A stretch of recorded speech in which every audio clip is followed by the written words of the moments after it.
Good evening, everyone, and welcome to this special webinar. I can't remember the last time I was so excited to have a webinar. Tonight it's with Crimson Education. My name is Donald Klip. I'm delighted to be here with you to explore two topics that are hopefully one of them is dear to everybody's heart, and hopefully I can convince the audience for the other one, which is one, how to get your kids into top universities. My name is Donald Klip. I'm the co-founder of Global Mortgage Group and America Mortgages. America Mortgages is a U.S. mortgage lender and the only one that lends solely to non-resident overseas borrowers, especially those looking to buy a home while the child is studying in the U.S. I thought it'd be a good idea to talk about a little bit about my education background. I went to UCLA, graduated in 1992 with an SAT score of 1200. I only took it once, and there is absolutely no way in this world I could get in right now. And that's why it's a lot harder these days. It requires specialist expertise, and hence, why it's great to have Crimson here. Joining me today is Matthew Ding. He's a senior consultant at Crimson to successful admissions to Ivy Leagues. And that's not to say Ivy Leagues are the be all end all, although he went to Brown himself. There are other amazing universities like UCLA, and he brings a deep expertise and bag on crafting winning applications and strategies for getting your kids into these top schools. From my side, I'll be talking about why it makes a lot of sense, to own a home in the U.S. Maybe I'll bring up some ideas that you would not have thought of, and it's actually after a 4 to 5 year university, and God forbid they want to go to graduate school, that's another 2 to 3 years of education. They could sell the property and maybe pay for the university, tuition. But anyhow, listen. Together, Matthew and I will talk about these things. I'm going to introduce Matt. I'm going to allow Matthew to introduce himself and Crimson Education. Then I'm going to talk about the landscape of international students studying in the U.S. quickly, and then at the end, after Crimson's portion, I'll talk about our financing options. But a little bit of housekeeping. There is a Q&A portion at the end. It's going to be interactive. It'll be a great opportunity to interact with Crimson and Matthew in particular to answer questions, and of course me. And more importantly, there are going to be some polls, three in particular, that are going to happen throughout the webinar. I encourage you to answer the polls and take part and participate because the answers are very important to us. So without further ado, sorry about that, Matthew, for that long-winded introduction. Please introduce yourself, and let's kick this off, everybody. Yeah, thank you so much, Donald, and welcome to all the families who've joined today. I think there's a lot of value that both of us hopefully can share with you today. A little bit about myself. I'm originally from Hong Kong, and I'm one of the strategy consultants here at Crimson. We help support students on their application journeys to the US, navigating all the different pain points, potential lack of knowledge to really get them to those top elite universities in the US. And that's something that we always support our families with today. So without further ado, I think I will share my screen and then we can begin with our presentation. All right, I think we went through this part. So again, we're a Singapore company that owns, we're the only actually Asian company that owns a US bank. And, we're a very special bank. We only lend to overseas borrowers, and we're the only US bank that has loan officers outside. So you get to speak to somebody in your time zone. And again, a little bit about my background. I was an investment banker for 20 years. I went to UCLA. I actually got rejected from Harvard and John Hopkins.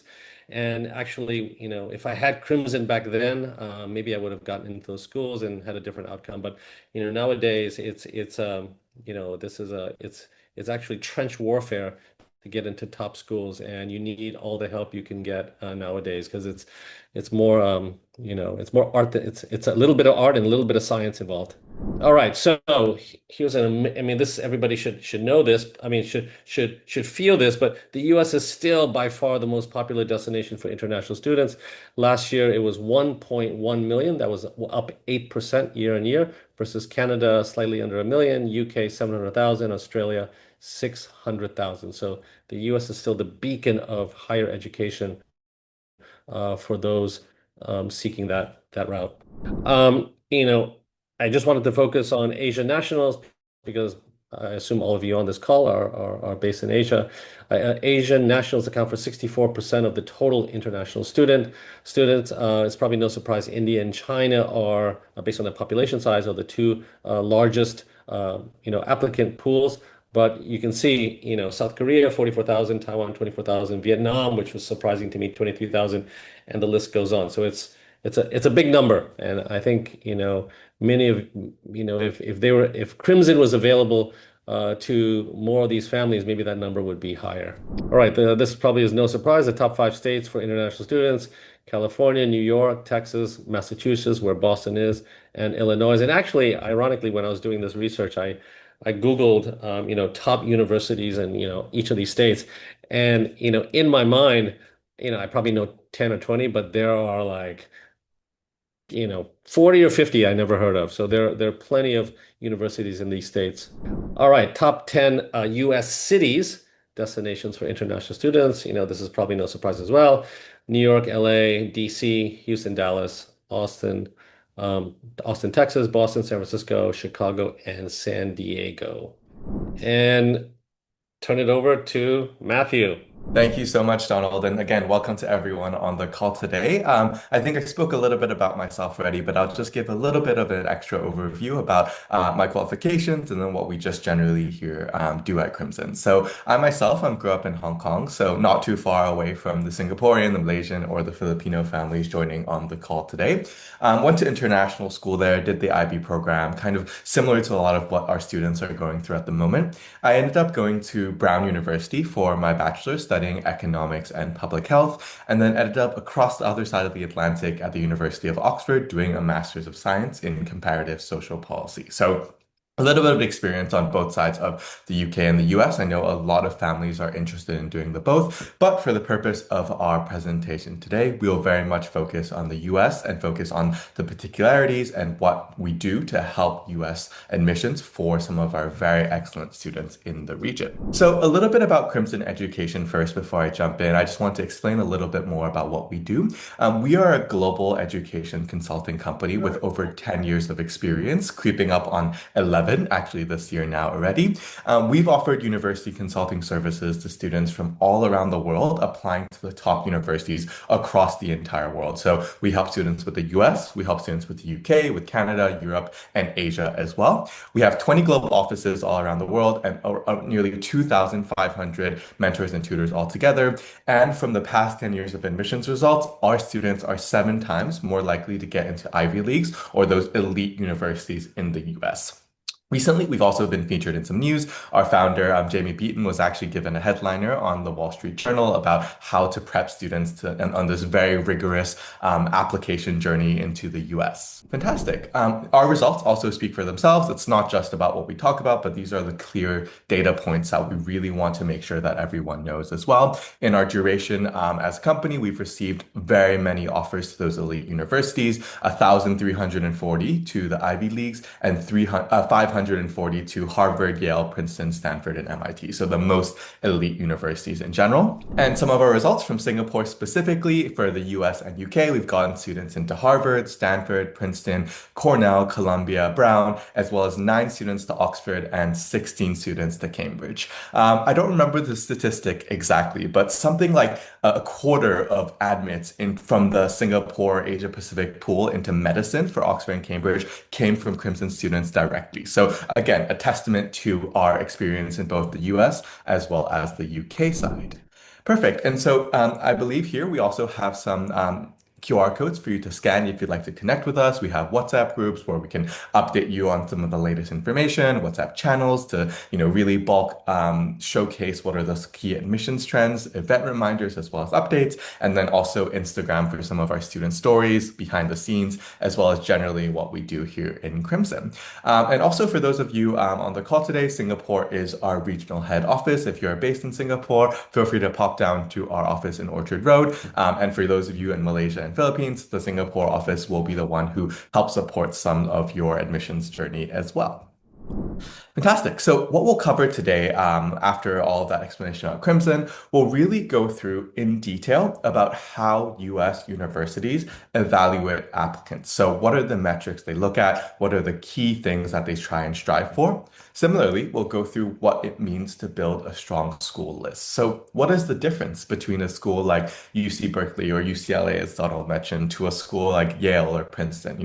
What students thrive in those environments and what students perhaps don't? That's something that we always want to talk about. Then we'll go through briefly about some strategies for how students can stand out. We'll run through a few case studies, so live case studies of students that we've worked with in Singapore, in Asia, and how we had supported them in this process. So if there's also going to be a quick poll that pops up in your profile, please do fill it in as you have time. Perfect. So let's go over the most important parts as that happens. So first and foremost, I want to go through a little bit more about the overview of US universities and specifically looking at key requirements. This is often a pain point for a lot of the parents in the region, and that surrounds the idea of not knowing exactly what the US universities require. A lot of parents come to me being like, "Hey, my students have good grades. Is that enough?" The answer is no, and we'll dive into a little bit more about what those actual specific requirements will be. Before I do that, I want to jump into a little bit more of the different types of US schools. These are names that you might have heard of, but we'll dive into that in a little bit more detail. So the first type are public national universities. So these are universities that have a higher intake of students and a generally larger research and academic environment. The most famous ones are the University of California schools like UCLA, UC Berkeley, but also schools like University of Michigan, UT Austin, University of Virginia are all considered within. And here you can also see the typical cost for a university like that. If you're an in-state resident, meaning if you're from California, or meaning if you're from Virginia or from those particular states, your tuition fees will be relatively cheaper. So there is a benefit to getting some sort of legal status if you are looking to afford those cheaper school fees. Similarly, if you're an international student, the fees will usually be a little bit higher and you'll pay out-of-state tuition. So UCLA, UC Berkeley, those sorts of schools are public national universities. And one personal trait about those is that they tend to have a lot of students. So usually each year is around anywhere from 10,000 students. So it's a very large student population. Then we have the private national universities. So the second tab that we see here. These are usually, typically, more selective than public universities, and they usually aim for a large amount of geographic and international diversity. So these include all of the schools that you might have heard of: Harvard, Stanford, Yale, Princeton, Vanderbilt, Rice. All of those schools are private national universities. The cost of tuition there are usually a little bit more expensive, anywhere from sort of 50K, 65K just for the tuition amount, and there's no residency discount. So for those private national universities, every single student, if you are not applying for financial aid, will usually pay around the similar amount. And there'll be a little bit more with flights, with residence, with things like that as well in terms of cost. So those are the private national universities. We also have the liberal arts colleges. These are the colleges like Williams, Amherst. You might have heard of them, you might not. They're typically smaller in size. So each of their class sizes are around 400 to 500 students in total. So compared to UCLA, right, that's a massive, massive difference. Typically speaking, these are smaller. They're much more focused on undergraduate education. So they're focused on students between the age of usually 18 to 22, and they don't have many research programs. So it depends a little bit on what exactly you're looking for. Financial aid or financial support for international students in liberal arts colleges tend to be pretty generous as well. So that's just a very quick level overview between the different types of universities in the US. If we break down a little bit more of the key requirements, so this is what I spoke about earlier. A lot of families ask me, what are the things that the US is actually considering when it comes to admitting their students? Is good grades enough? Is having a 43 out of 45 enough for a place like Harvard by itself? The answer, not really. It's important and it's very, very big part of the application.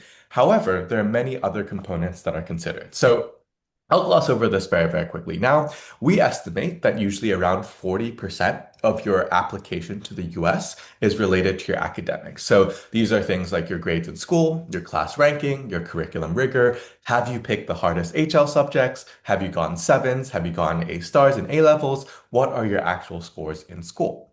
Then the next 30% is the area that families in Asia tend to struggle with a little bit more. So students who go to elite schools like UWC, like, SAS, like Tanlin, they know exactly how to get the good grades typically. But that extracurricular uniqueness, that extracurricular leadership is often the missing piece of the puzzle for a lot of families and students. So showing that you have very creative extracurriculars, showing that you have very impactful extracurriculars, all of these things contribute around 30% of your US application. Similarly, the last 30% is also your application, your essays, and interviews. So, writing the actual essay itself, applying to the US universities, the quality of your letter of recommendations, those are all very much considered in your application. So, the key takeaway here is that there's a lot of things to consider when we think about the US university process. It's not just your grades, it's so much more than that. And all of that, we look for personalization, we look for uniqueness, we look for someone that really sets themselves apart from everybody else. Perfect. So I explained that a little bit more, but let's go through this in a little bit more detail here as well. And then we'll also talk about the sort of secret fourth element that's often not mentioned. So academics, relatively self-explanatory. Are you taking the hardest subjects that are available to you? Is there a clear upward trajectory? So if you're doing IGCSE, are you getting better scores as you go along? And then you're getting better scores in the IB or the A levels afterwards? Are you showing a good amount of improvement? If you're a STEM student, are you doing chemistry, physics, math at A level or at IBHL or at whatever your hardest curriculum might be? Are you showcasing that you're able to take those hard courses? Similarly, for extracurriculars, can you show uniqueness? Can you show sustained involvement? So this is also one point that people often mention to me, right? They're like, oh yeah, we've done extracurriculars, but they're mostly like summer programs for like 2 weeks at a time. Is that enough? And I'm like, that's certainly a good start. But you'll definitely need those extracurriculars that you've done for a long time.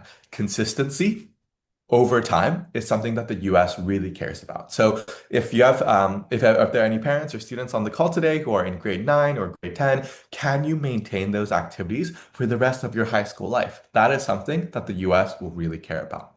Similarly, writing. That's one part that students really struggle with as well. They have questions like, tell me about an example of failure. Tell me about an example of growth. These are essays that students have never written before, and it's an opportunity for students to speak directly to the admissions officers themselves. And finally, the secret fourth element is fit. So, do the students align with the institution's values and priorities? And this is one thing we always mention to students because it changes so much in the shifting landscape of the US admissions. Making sure you have that right fit is really important. A school like Brown, a school like Harvard will look for slightly different people. They will always want the academically very strong ones, the extracurricularly unique ones, but they also want something for the student in terms of their fit with the institution and the actual university.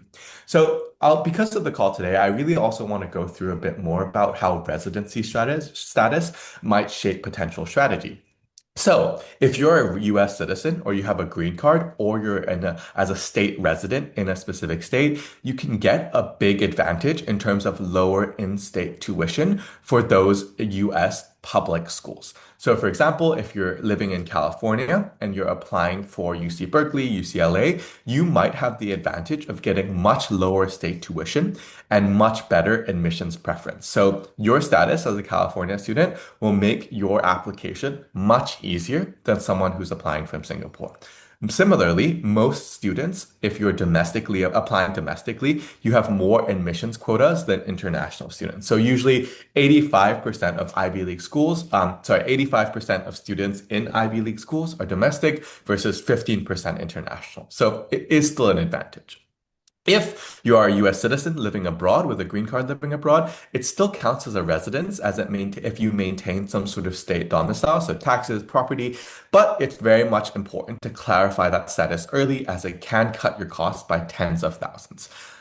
Finally, if you're a pure international student, we also want to make sure that you're having the right sort of profile. So, are you going to a very reputable school? What is your country like? What is your application area and your region? That will be very much considered. And one thing to really emphasize is that if you're applying from Singapore, you'll always usually be compared to the Singaporean pool of applicants, which means your profile is unfortunately also a little bit more competitive. And that's one area that we always try and help our students on as well. Like, how do we get them one step ahead of a very competitive and very rigorous Singapore application pool? Perfect. So let's continue to move on about this a little bit more. And I really want to hammer this point down a few more times on this call today. So, why are academics not enough? That's one question I often get. US universities are academic institutions. Why are they, not just looking at academics? So, one thing we like to think about with our families and our students who are thinking about this is that when you think about that elite level of US admissions, so a place like Harvard, a place like Stanford, people who apply majority have excellent education stats. They have 4.0 GPAs, they have excellent APs, excellent IBs, a really strong SAT, nearly perfect. Elite admissions is no longer about checking the right boxes academically. It's about how you go above and beyond. They're looking for distinction. They're looking for a real sense of purpose and a real sense of excellence in your interest, in your academics that go beyond everybody else. So what that basically means, right, is that even really strong profiles with very strong extracurriculars still need very smart college lists. So, for example, if we look at our own Crimson class, so in our Crimson class of 2029, even with students who had a 3.9 GPA, so nearly perfect, they were denied at some of the top schools when their majors didn't align across applications. So, if you were actually applying for computer science, for example, one of the most popular majors, your major application or your application will be harder than everyone else's because you're putting yourself in that limited pool of a very, very competitive subject. Similarly, on the second point, your essays could be too general. We mentioned earlier that these essays are deeply personal, they're deeply unique. If you're not able to produce an essay that is really about the institutional values of a school, so for example, matching the quirkiness of Brown or perhaps the theoretical academicness of Princeton, then you can also be at a disadvantage compared to students who have those essays at that particular level. So it's very important that that personal essay, which is really difficult and very individualized, is specific and resonates heavily with the institutional value. Finally, your early decision strategy might also really play a part in this. So early decision is basically when you apply before everyone else, usually around November 1st, and you'll be able to attend the university. If you get into the university, you must have to attend. So it's a binding decision strategy. So that is something that is quite scary for families, but it gives you often an extra acceptance rate anywhere from 10 to 15%. So last year, Cornell's early decision acceptance rate sat around 19 or 18%. Their regular decision acceptance rate sat around 4 or 5. So that is a massive difference maker. So making sure that your early decision school is picked correctly is also really important to maximize your admissions odds. Perfect. And so my final point for all of this is really here, right? The US has a lot of schools. The US has an enormous amount of schools, over 4,000 universities, right? There's so many questions that families and students need to answer. What schools will open the most doors? What are the biggest priorities for you? Is it internships? Is it happiness? Is it an academic pursuit? Is it a job outcome? All of these things matter to each individual student, and all of those things means that it's about picking the right school list. It's very important to select the right school list for each individual student according to what their ambitions are, according to what their future hopes are. That will really make a sense of your application stronger and increase your acceptance rate into that university itself. Perfect. So, how do we build a good school list? Let's talk a little bit about that today as well. So, we've talked about why it's important to have a good school list. Let's talk about how we build a good school list. So, here at Crimson, and most of you will also know this with your school counselors as well, is that we want to separate school and segment them by their average difficulty. So, typically, we have what we call safety schools, target schools, reach, and extreme reach schools. For those safety schools, we usually estimate that these schools are about a 75% acceptance rate. Target schools are about 50%, so strong chance, but still squarely within your range. And then you have those reach schools, which are meeting all of your best fit criterias, but it's still within the range of your academics. Then you have those extreme reach schools. So those really, really fierce competition schools like Harvard, Yale, Princeton, Stanford. These are schools that are reach for even the very, very best students. So making sure you have a diverse pool of these schools is very, very important. You must have some safety schools. You should have some target schools, some reach, and some extreme reach schools to make sure your school list is nicely diversified. Perfect. And so, again, my final point here is really to make sure to look for the best fit school. There is no one size fit all when it comes to schools. Look beyond the ranking, focus on some fit, look at the specific degrees and programs available to you. For example, Carnegie Mellon has a really excellent CS program, but their other programs might not be necessarily as strong. Look into relevant opportunities, see how it connects with your general purpose and what you're hoping to accomplish. Perfect. Yeah, so this is again the specific detail of what we mean by writing a winning college list. So making sure that your academics are really focused, making sure that you have a smart mix of early decision, early action, and regular decision. Make sure all of your deadlines are used for impact. So for example, early decision is really in November 1st. Then you have your UC deadline, so UC Berkeley, UCLA in November 30th. And then you have your regular decision deadlines in January. Making sure you scatter each individual deadline is really important so you have enough time to work on each individual application. Also, look for schools that fit. Make sure you have a core and clear admission strategy. One thing that we always say at Crimson is that when you're so short on time, don't waste any of it doing things that you don't need to do. So always make sure you can repeat supplements if you can. Make sure you can sort of utilize your time very effectively in that busy grade 11, year 12, and year 13 year. Perfect. And so, what are the biggest mistakes that families make when it comes to US admissions in general? This is one thing I really want to clarify to all of the people on the call today. So, typically speaking, families always focus on prestige and they focus on over programming without building a strategy. And the strategy is actually the most important part here. You might think that more is better. So, more APs, more volunteering, more clubs, pure volume is better. But that's actually not necessarily the case. We want to make sure that you have very connected activities. We want to make sure you have a very clear hook, a very compelling story that really separates yourself from everybody else. So, what does that mean? If a student comes to me interested in biology, one thing I would always push them to do is find an area within biology that they're the most interested in. Maybe it's computational biology, maybe it's medical biology, whatever it is, find a narrow, small part of a subject and really make that your own. That will separate yourself from everybody else. Connect your activities, connect your essays to that general, tight, and close-knit storytelling of who you actually are to the university. That's a big difference maker. Fantastic. And so if we keep going on a little bit more about what are some things that are just useful tips at the moment, the first thing I would say is to start early. Make sure that you are planning ahead in time, making sure that you have the time and the process to actually build out that strategy.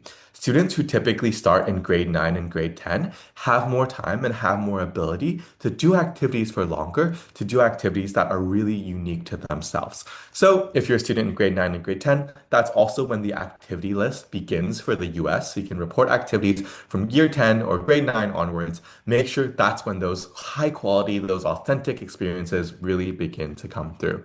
And one tip that we have internally is to always keep an idea notebook. So if you're someone with a lot of weird, whimsical interests, keep them all recorded somewhere. Make sure you have them all kept somewhere because everything helps with the US admissions. But starting early is one key advantage that we've noticed with all of our applicants. Second, your application activity list is your narrative. So before a single essay is read, before anything is really judged on, your activity list really tell who you are. They're an opportunity for the US universities to look into your subjects, to look into what exactly motivates you outside of school. So making sure you have a very strong, very personalized activity list is really, really important. So focus on deep, high quality activities that no one can. If you're a student listening in from Singapore, can you focus on a local issue? Can you focus on something that's really unique to the country that you're in, that no one else, even if they have the same grades with you, can replicate? That's how you can show distinction and separation. And again, this is not something that we've sort of built up and made up ourselves. This is from our own in-house former admissions officers who've worked in those admissions offices, making decisions at MIT, making decisions at Stanford. We want to make sure that your activity list is incredibly strong.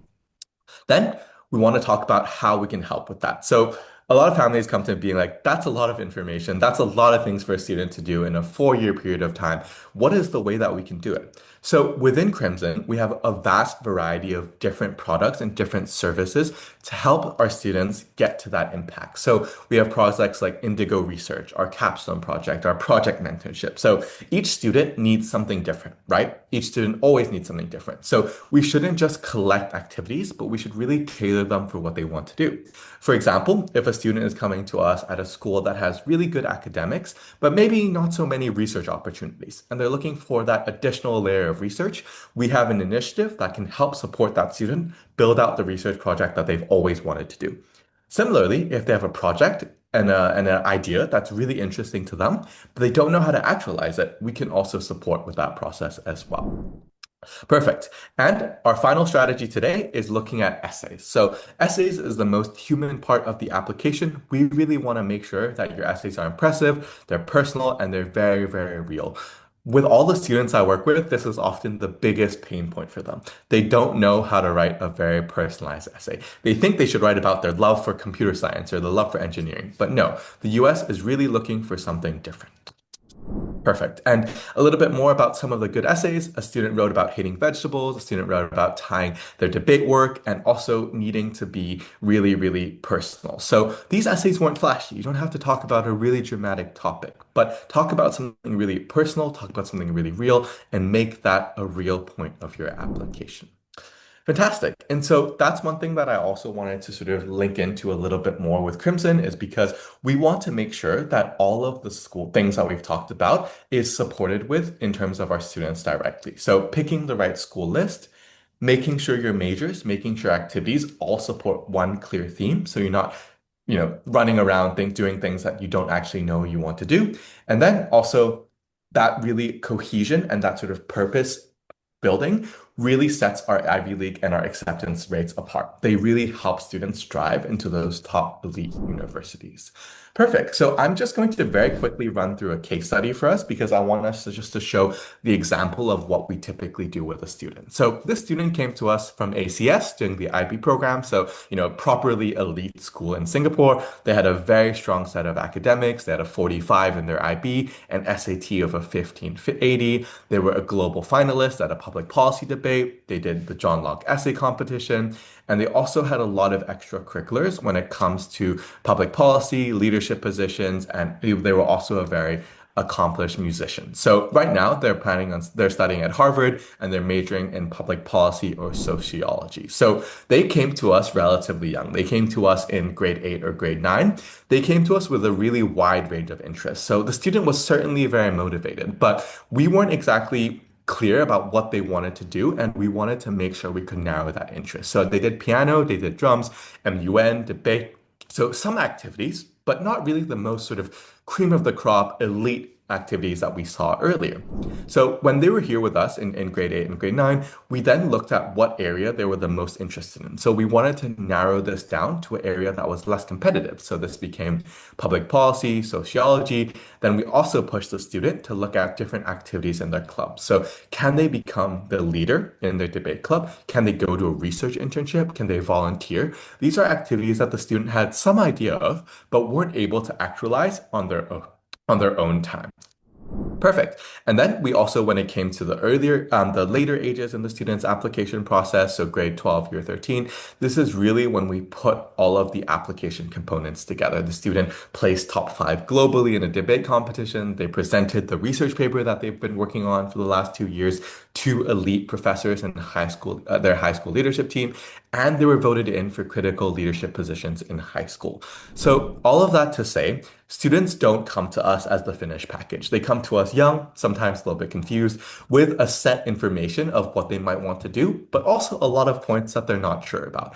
Our process, our journey is to build on that, really help them narrow their interest, find the area that is the least competitive for their applications, and get them to that higher level that they wouldn't have achieved otherwise. So that segues me very nicely into how Crimson can support families overall. So one thing I always like to say is that no students are the same because none of them are the same. Their personalities, their goals, their ambitions, they're all a little bit different. And so one thing that we always want to make sure to do in Crimson is that you have a network of people who can support you. So you'll have someone who's a university admissions strategist. So this will be the person that will really be looking over the entire application journey for you. Then some additional services might also be added. So if you want an expert tutor in SAT or a course-specific exam in IB, that is also possible. You'll also have an opportunity to do extracurricular mentoring if that is what you need. We can look at capstone projects, competitions, research projects. All of those things are available to you depending on what you need. And finally, all of our students applying to the US will also have application essay support. So alongside my support or another strategist support, they'll also get in support from an essay expert who's very trained in helping students develop their English abilities, develop their writing to complement each other.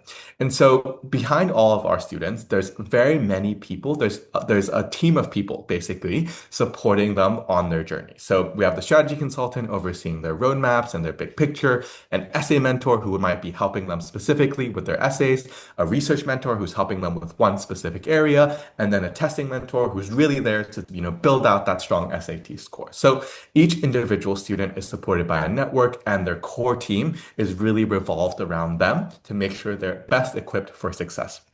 Behind them, we also have a very strong knowledge pool. So a lot of the times parents come to me today being like, hey, there's so much movement in the US political scene at the moment. How do we predict what's going on for universities? How do we know what universities are thinking? And that's one thing that I think is a big advantage of Crimson, is that we have a team of strategists that have worked in this industry for many, many years. We also have a lot of former admissions officers. So people who have made the decision at Stanford, at MIT, who've admitted the students themselves. And they are there to also support and inform all of our decision making, all of our knowledge bases on what exactly is the latest trend and latest update. And finally, we also have expert mentors across all of the academic interests. So if a student is interested in computer science or biology, we always have that support there for you.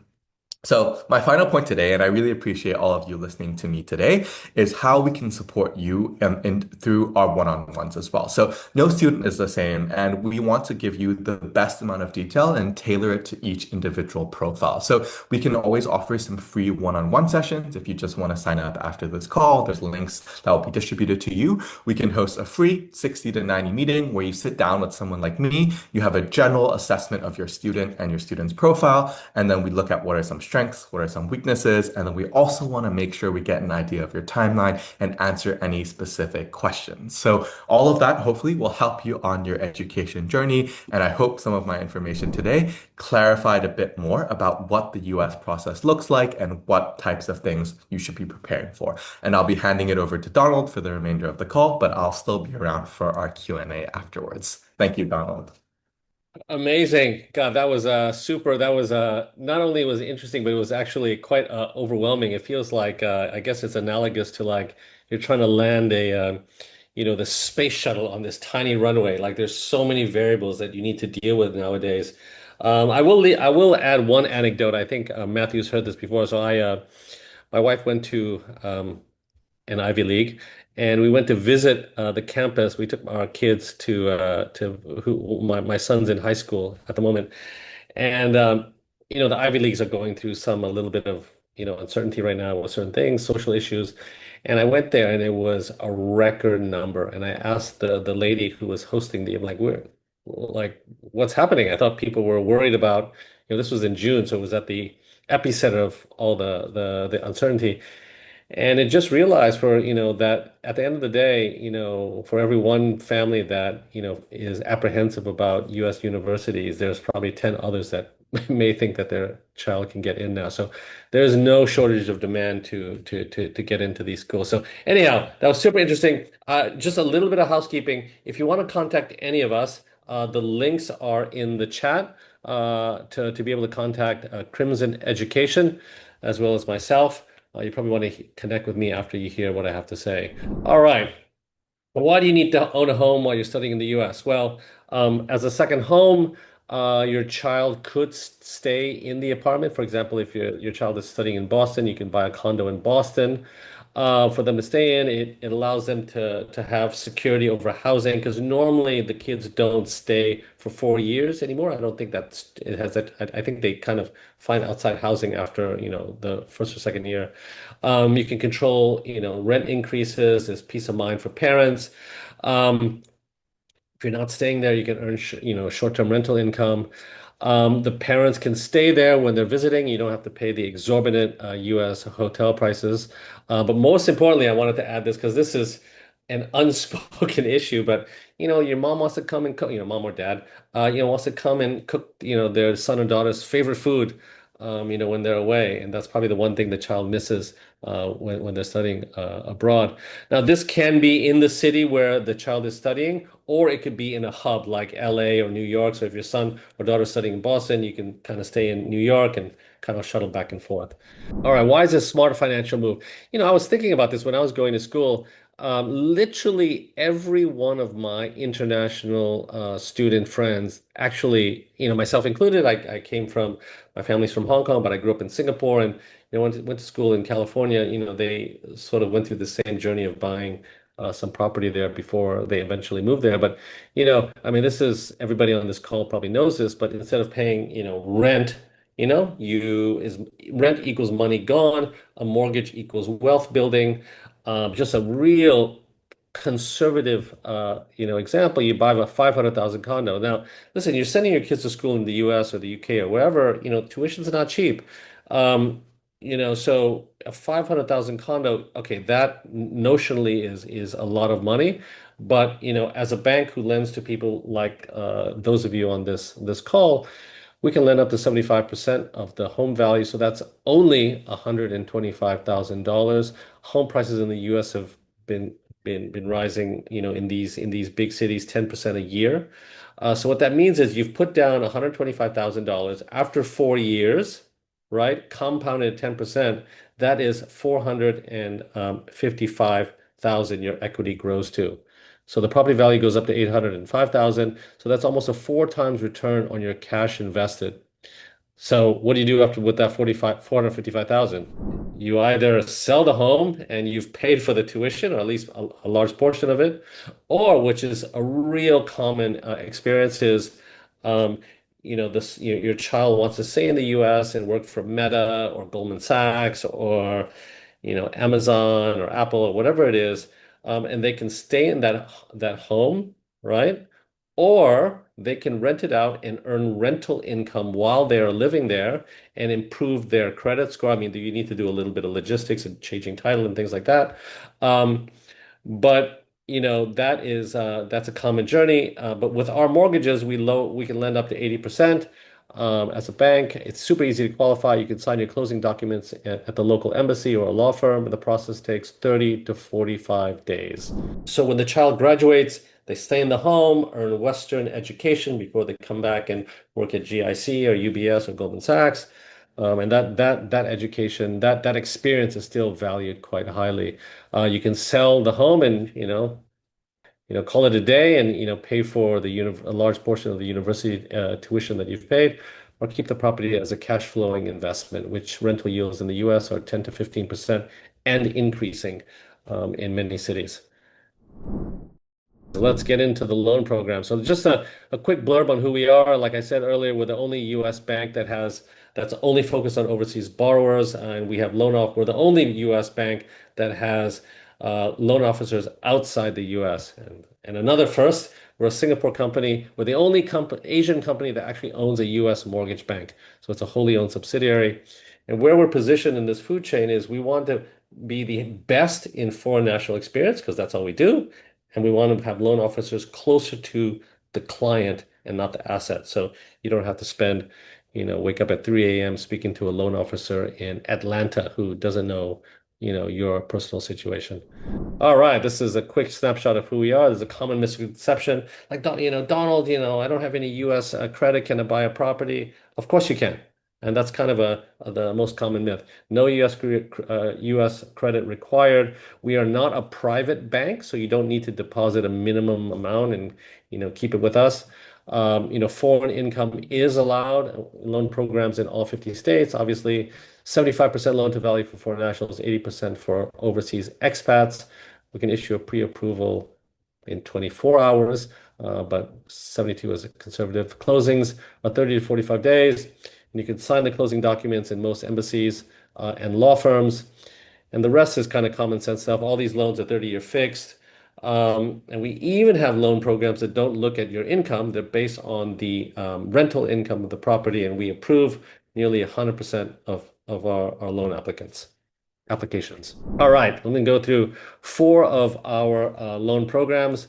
One is I guess, our most popular, which is called the American Mortgages Rental Coverage Program. And this is, we kind of developed this for foreign nationals, but when we appraise the rent, if the rent appraised is greater than the mortgage, you qualify. And this is particularly for investment property, so not necessarily for those wanting to buy a home while the kids are studying overseas. This is really if you're buying it to earn rental income, but nonetheless, super easy to qualify.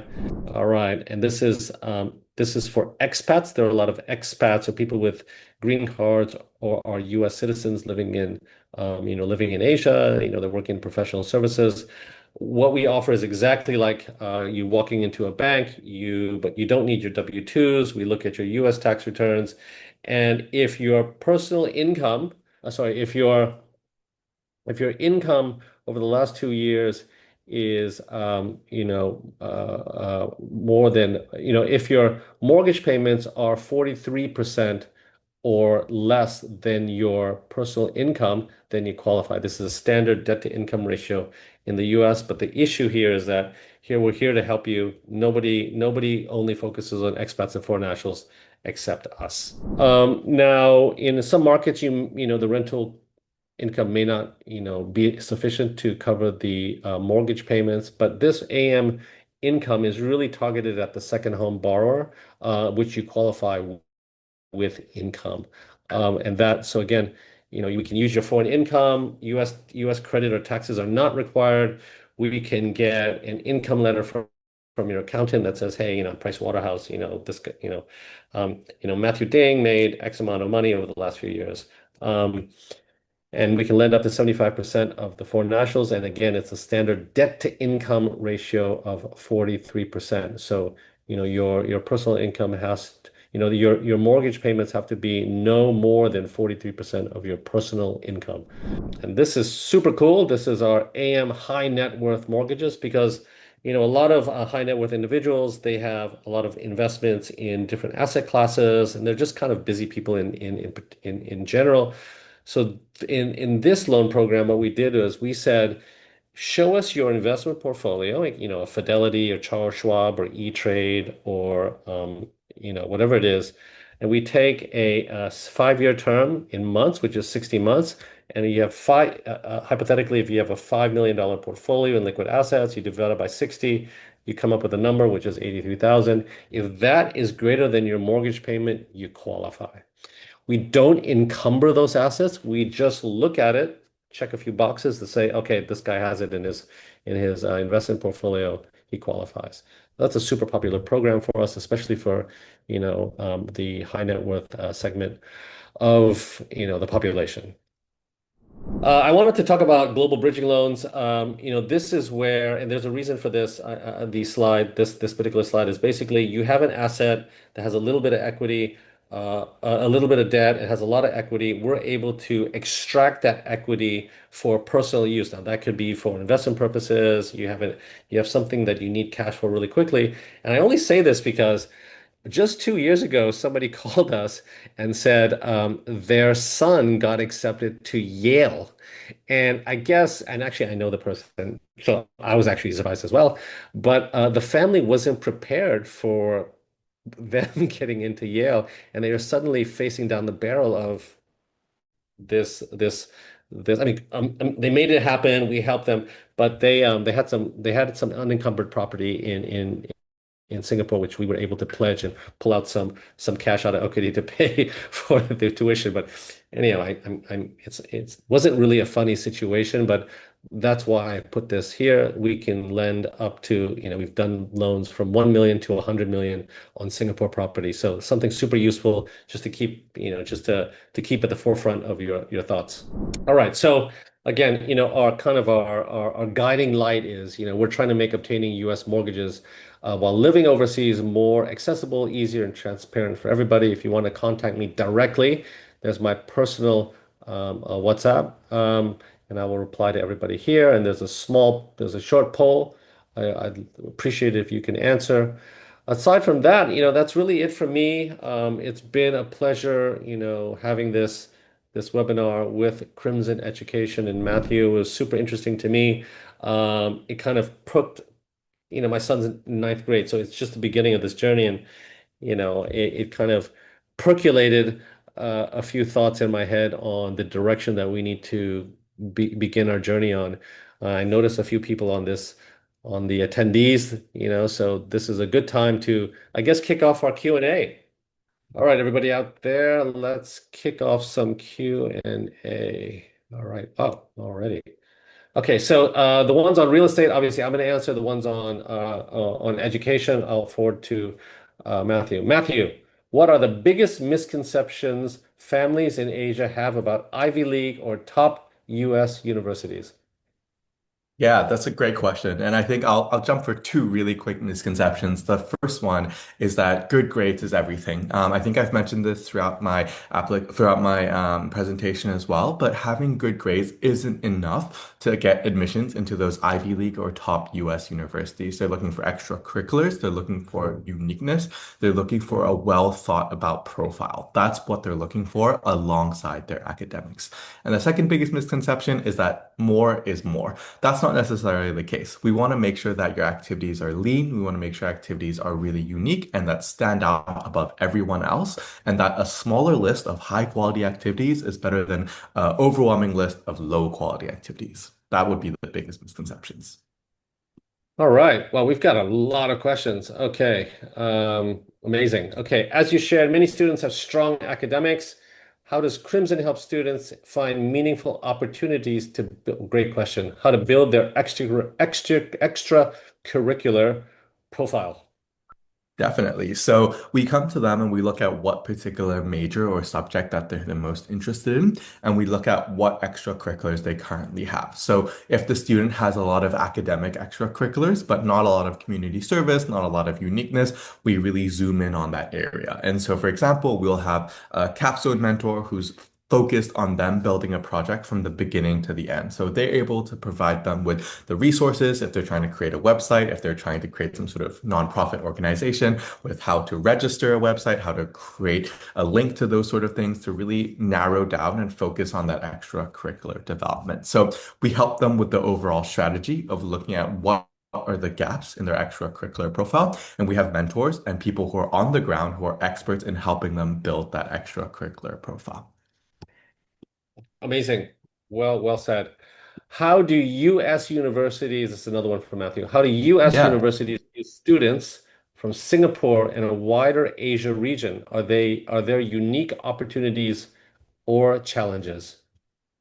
Fantastic question again. The view from the US for Singapore and the wider Asia region is that their grades for the students tend to be really strong. So academics is almost like a given in a sense for those elite US universities.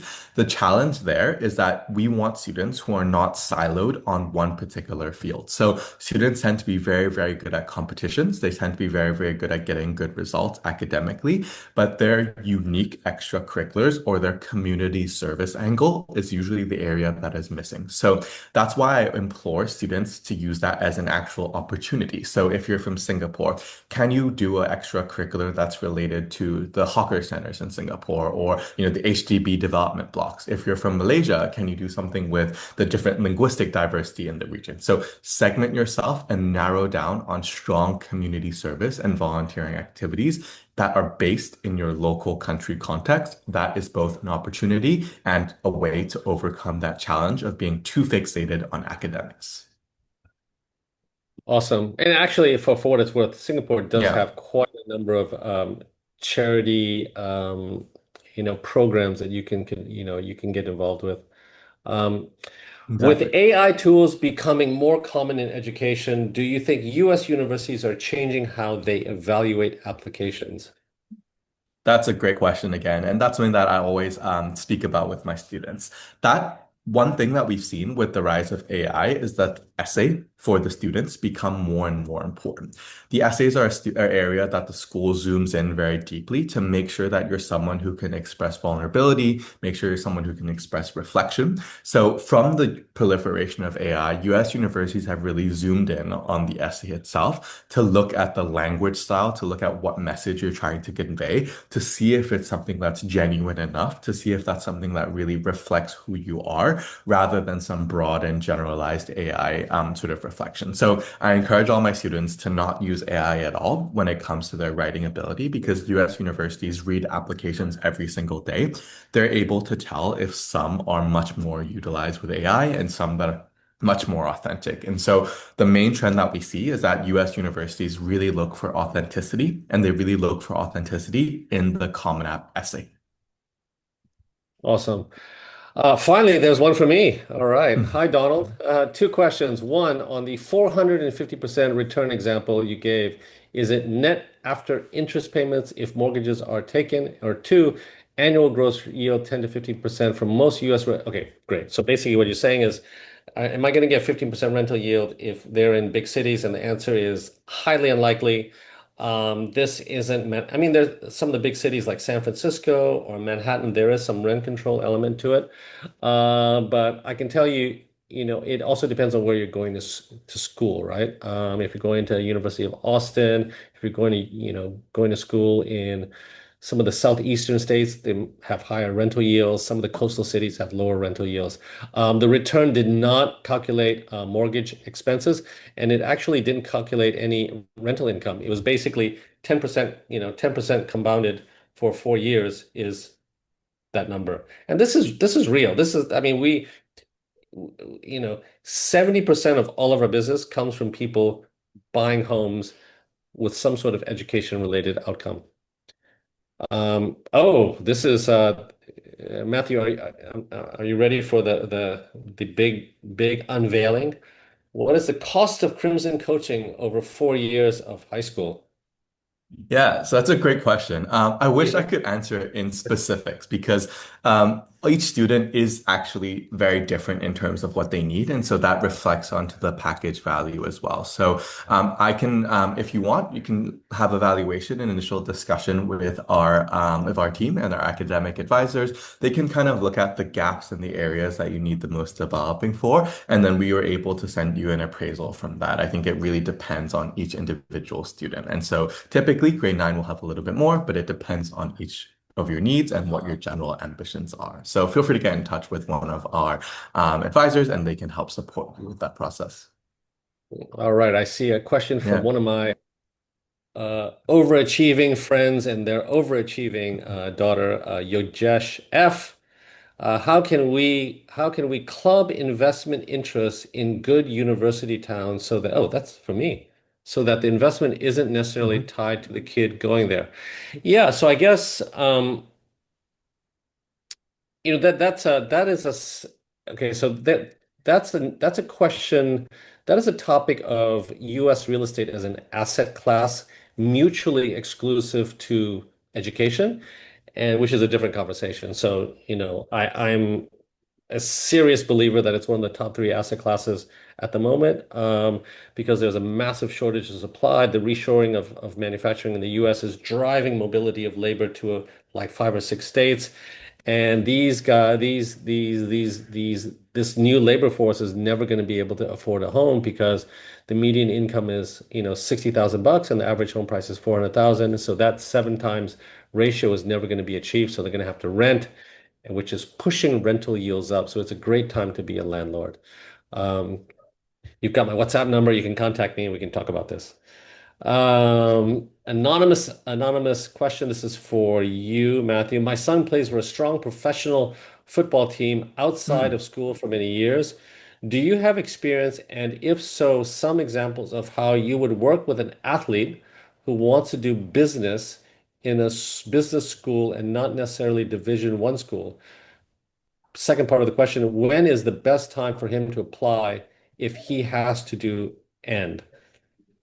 Perfect. Yeah. So we actually have quite a few athletes that join our general Crimson support as well. For those of us who are thinking about doing recruitment, U.S. athletic recruitment, we have usually two strategists. So one person that's just focused on the admissions of the university, and another that's just focused on athletic recruitment. So you'll have two strategists for your individual student.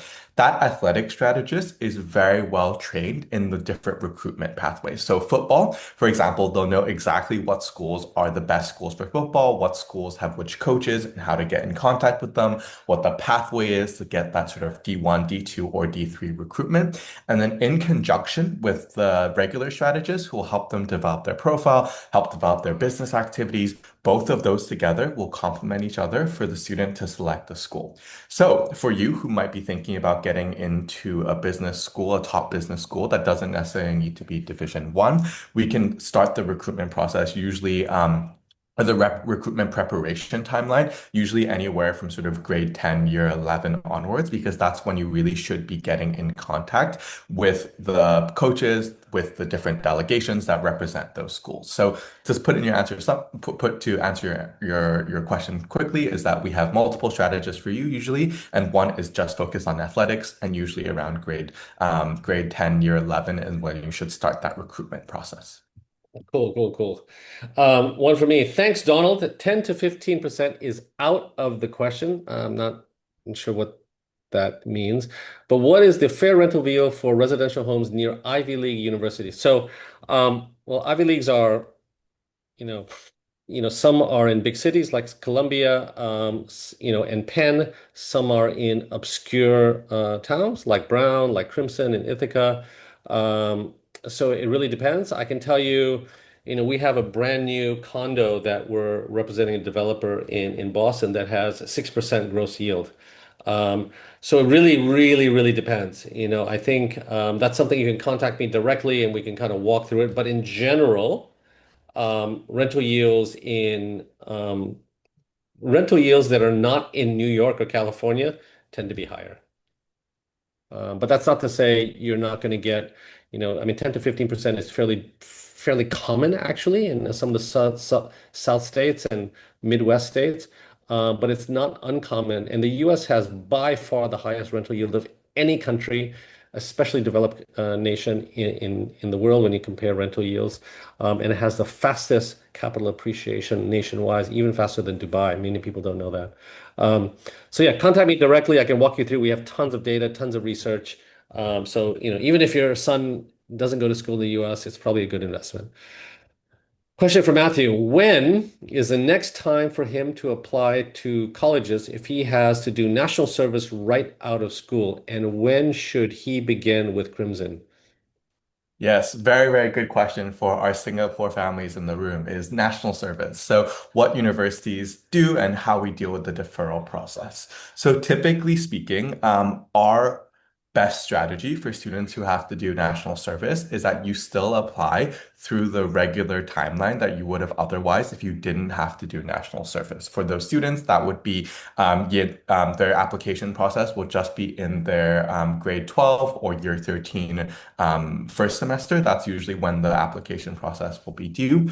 The reason we suggest to do it in the regular pipeline compared to everyone else is that there's going to be a lot of busy timing when a student is doing NS, and you then become considered in a gap year pool, which means that you're actually looking at students who are relatively more competitive than you because you'll have to be able to showcase and do your application during NS. And so one thing we always make sure is to typically do the planning for applications while you're still in high school, and typically speaking, to also make sure you look for schools with the correct deferral policy. So for example, UC Berkeley, UCLA usually doesn't allow a deferral of more than 2 years or more than 1 year. So a lot of our students who are doing NS isn't able to apply for that, and they typically apply for the private university. So best time is the usual pipeline, but with the school. So usually typically in grade 11 and grade 12. And then that's when you should really start that process going. And to join Crimson, we really think as early as possible. So grade 9, grade 10, if you're going to do that normal pipeline for national service. Plus, it's usually a bit relaxing when you know where you're going while you're doing NS already. It helps the students mentally for not needing to do US preparation while they're doing mandatory training. Amazing. Okay, so we're coming up to the last question. But I had a personal question. What's your feel of I have a few questions. Yeah. What's your feel of traveling on a gap year? And one, I mean, obviously, it's probably good for the kid. But does that experience help or hurt a college application? Yeah, typically I would say gap years are something we always try and avoid because gap years to the US universities often indicate that the student weren't able to get into their first choice universities before. 75% or 80% of the students who do gap years are for that reason. And so even if you're not for that reason, typically we recommend to avoid gap years if you can. Traveling is not necessarily a bad idea. It's a very enriching experience, but for anyone of students who are doing gap years, we always recommend to make that gap year really, really count, to really portray it as a gap year for you to stimulate your own academic growth, perhaps to do a work experience that you've always wanted to do, perhaps to do a project that you felt very personal about that you want to take on full time. So gap years usually are risky. But if you do gap years, make sure it is a very enriching part that adds to your application. So alongside traveling, can you do something with the traveling that you're actually doing? Maybe write for a travel blog or maybe, reflect on different Mm, cultures there. Gap years are always an opportunity for you to build, and you have to be able to explain it to the US universities. awesome. Okay, last Cool. question for me. Listen, so this is kind of probably a little more personal. When I was growing up, it was, you kind of, study hard, get into a good school. You don't really, it wasn't really Yeah. applying to 10, 20 different schools. I think there was another, and then in banking, it was good to get some Asian experience and then go back to business school and get your MBA. And then you go in as an associate and you come out as a VP. But now going to school for an economic for a job outcome is not, it's not straightforward now. I mean, it's hard to get jobs and stuff like that. And there's this growing trend of going to school, going to vibe schools. So you're basically going to just for the experience and not necessarily for an outcome. I mean, you want to make some friends, find yourself, be responsible, but you're not going there to get a job like what, we all did. What's your like, and I guess if you're doing that, Yeah. like, that application is less so about, I guess, I don't know, what's your thought about that, like in general? And vibe Yeah. schools mean, Yeah. you know, I don't know, I mean, Pomona or Yeah.